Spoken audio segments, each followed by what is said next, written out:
Chapter 1. Paris at the dawn of the 1700s. A city awakening. As the sun rose over Paris in the early 1700s, the city slowly stirred to life, wrapped in a haze of smoke, fog, and sound. This was not the romantic Paris of postcards and cafes. It was a living, breathing organism, crowded, noisy, and often overwhelming. From the banks of the river to the tight clusters of wooden houses, Paris stood as one of Europe's largest and most complex cities, a place where hope and hardship walked side by side. The streets were narrow and uneven, paved with stones worn smooth by centuries of footsteps and wagon wheels. Most buildings leaned toward each other, blocking sunlight and trapping smells below. Waste was often thrown directly into the streets, mixing with mud, animal droppings, and rainwater. The air carried the scent of bread baking at dawn, but also rot, smoke, and sickness. Cleanliness, as we know it today, was a luxury few could afford. By early morning, church bells echoed across neighborhoods, marking time in a world where clocks were rare. Bakers were among the first to work, kneading dough by candlelight, knowing that bread was not just food, it was survival. A shortage of bread could spark anger, riots, or even death. For the people of Paris, bread meant life, and its price controlled the mood of the city. Horse-drawn carts rattled through the streets, carrying goods from markets on the outskirts into the city's heart. Merchants shouted to advertise vegetables, fish, and cheap wine. Washerwomen gathered near water sources, scrubbing clothes by hand, their fingers raw from cold and labor. Every sound blended into a constant hum. Paris never truly slept, it only paused. The population of Paris had grown rapidly by the 1700s, pushing the city beyond its limits. Overcrowding was everywhere. Entire families lived in single rooms, often sharing beds and shifts. Privacy barely existed. Fires were a constant threat, as candles and open flames lit homes made largely of wood. When a fire broke out, it could consume entire streets before help arrived. Yet despite the chaos, Paris was also a city of opportunity. People arrived daily from the countryside, drawn by the promise of work, food, or a better future. Some found jobs as apprentices, servants, or laborers. Others found only hunger. The city rewarded a few but tested most. Social divisions were impossible to ignore. In one quarter, richly dressed nobles passed through wide streets near grand residences. In another, beggars crowded doorways, hoping for spare coins or leftovers. The contrast was sharp and constant. Wealth and poverty did not exist separately, they existed side by side, separated by little more than a street. Religion played a central role in daily life. Churches were not only places of worship, but also gathering points, shelters, and markers of identity. Faith offered comfort in a time when disease, death, and uncertainty were always close.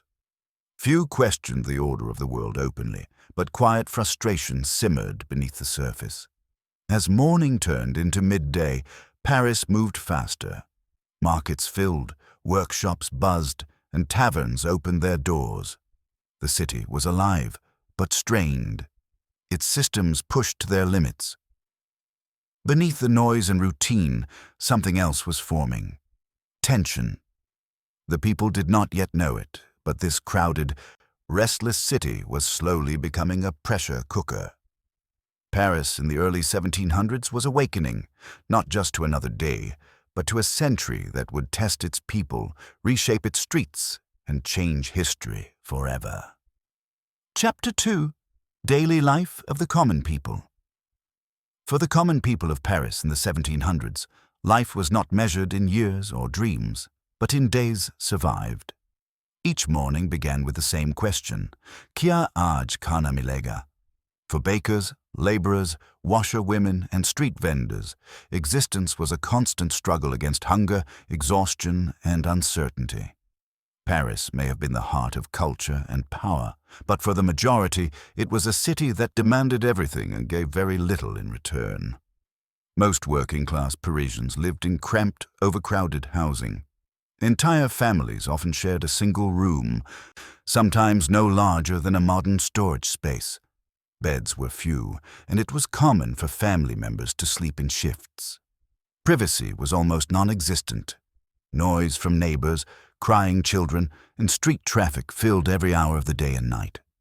In winter, cold winds slipped through cracked walls. In summer, heat and stench made breathing difficult.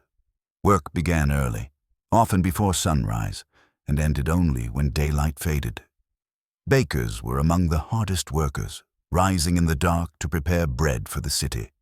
Bread was the foundation of every meal, and its availability determined public mood. A sudden rise in bread prices could cause panic, riots, or violent unrest.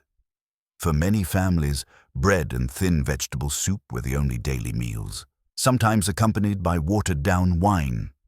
Men found work as dock laborers, builders, porters, or apprentices in workshops. Their jobs were physically demanding and poorly paid. Injuries were common, and there was no guarantee of compensation. If a man could not work, his family often faced starvation. Women, too, worked relentlessly, washing clothes in icy water, sewing garments, selling food, or working as servants in wealthier homes. Their labor was essential, yet rarely respected. Children grew up quickly in Paris. Childhood, as we understand it today, barely existed. Many children began working as soon as they could walk steadily. They carried water, delivered messages, cleaned workshops, or begged in the streets. Education was a luxury reserved for the few.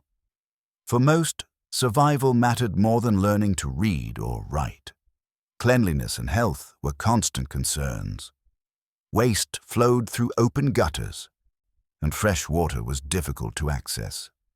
Disease spread easily in such conditions. Fevers, infections, and mysterious illnesses were part of everyday life. Medical knowledge was limited, and doctors were expensive. Most people relied on home remedies, prayers, or sheer luck. Despite the hardship, the common people of Paris were not without joy. Markets, taverns, and festivals offered brief escapes from daily suffering. Laughter, music, and shared meals, even simple ones, helped people endure.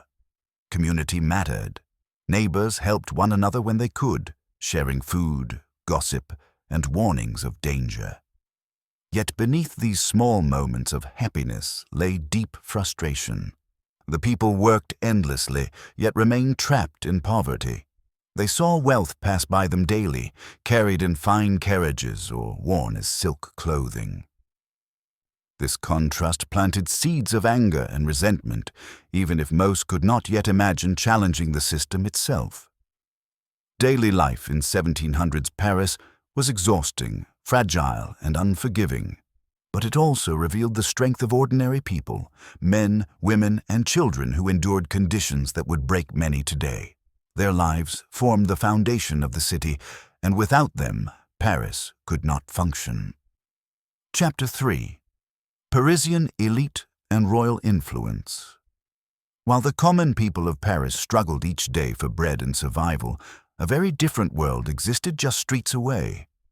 This was the world of the Parisian elite, nobles, aristocrats, high-ranking officials, and those connected to royal power. In the 1700s, Paris was not only a city of workers and markets, it was also a stage of luxury, influence, and excess, shaped by the presence of the monarchy and those who lived in its shadow. The elite of Paris lived in grand townhouses and spacious residences, far removed from the overcrowded rooms of the poor. Their homes were filled with fine furniture, polished mirrors, elaborate paintings, and rich fabrics imported from across Europe. These houses were not only places of comfort, but symbols of power. Everything, from clothing to tableware, was designed to display status. Clothing was one of the clearest signs of class. Aristocrats dressed in silk coats, powdered wigs, lace cuffs, and jeweled accessories. Perfumes were heavily used, partly for fashion and partly to mask the smells of a city that lacked sanitation. Fashion was not just about beauty. It was a language of dominance. To be seen in the right clothes, at the right place, among the right people, meant survival in elite society. Social life revolved around salons, banquets, and gatherings where art, music, and conversation flourished. Intellectual discussions were common, though often limited to the educated and wealthy. Writers, philosophers, and artists depended on elite patrons for support. In these rooms, ideas were exchanged freely, but always within boundaries. Criticizing the existing order openly was dangerous. Although the king did not live permanently among the people of Paris, royal influence was everywhere. Laws, taxes, and policies shaped daily life, even for those who never saw royalty with their own eyes. The elite benefited most from this system. Many nobles paid little or no tax, while the burden fell heavily on the lower classes. This imbalance was widely known, yet rarely challenged directly. Servants formed the invisible backbone of elite life. Cooks, maids, footmen, and stable workers labored long hours to maintain the luxury of their employers. They witnessed wealth up close, but could never touch it. For many servants, obedience was not a choice, but a necessity. A single mistake could mean dismissal, and unemployment often meant hunger. Public ceremonies, royal announcements, and grand processions reinforced the image of authority and order. These events were designed to impress and control, reminding the population of their place in society. For the elite, such displays strengthened loyalty to the crown. For the poor, they often sparked quiet resentment. Despite all the elegance, cracks were forming beneath the surface. The elite lived comfortably, but their world depended on a system that was increasingly unstable. Rising food prices, population growth, and visible inequality created tension even within noble circles. Some sensed that change was coming, though few believed it would truly threaten their position. In 1700s Paris, the divide between rich and poor was not just economic. It was emotional and psychological. The elite lived in a world of privilege, largely unaware or indifferent to the daily suffering around them. This growing disconnect would not remain silent forever. Chapter 4. Streets of Fear. Crime, Disease, and Death. When daylight faded in 1700s Paris, the city transformed. The familiar noise of markets and workshops gave way to something far more unsettling. Darkness did not simply bring silence, it brought fear. For the common people, nightfall marked the beginning of danger, when crime, disease, and death ruled the streets. Paris had no modern street lighting. Only a few oil lamps flickered in major areas, leaving most alleys completely black. Narrow streets became perfect hiding places for thieves and gangs. Criminals moved quickly, blending into the shadows, targeting anyone who looked weak or distracted. A wrong turn could mean robbery, injury, or worse. Even armed men avoided walking alone after dark. Crime was not limited to petty theft. Organized gangs operated quietly, stealing goods, attacking travelers, and sometimes killing to avoid capture.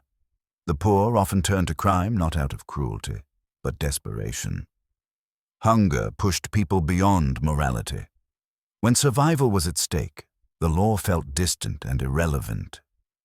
Law enforcement existed, but it was limited and unreliable. Guards were few, poorly trained, and often corrupt. Justice depended heavily on social class.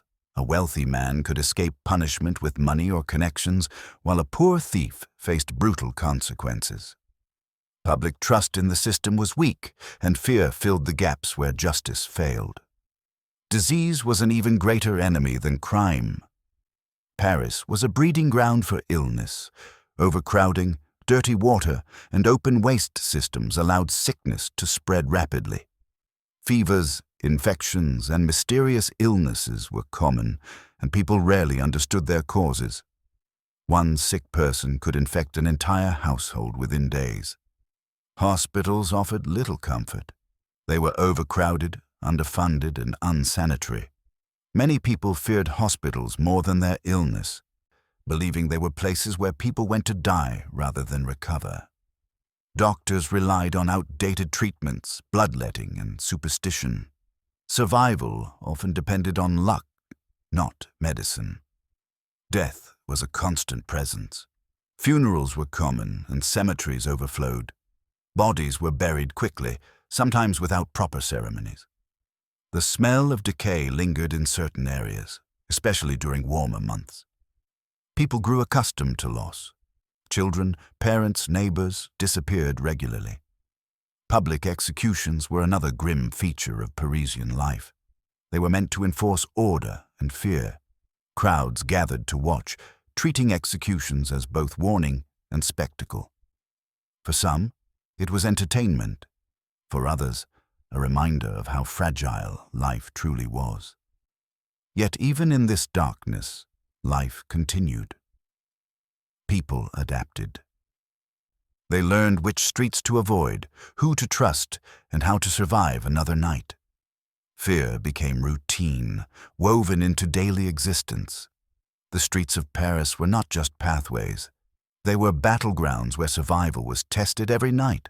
Crime, disease, and death shaped the psychology of the city, planting fear deep into the hearts of its people. And as fear grew, so did anger, waiting for a moment to rise. Chapter 5. Women, Children, and Family. Life in 1700s. Paris, life inside the home was shaped by strict roles, heavy responsibility, and constant pressure. Women, children, and families formed the unseen foundation of the city.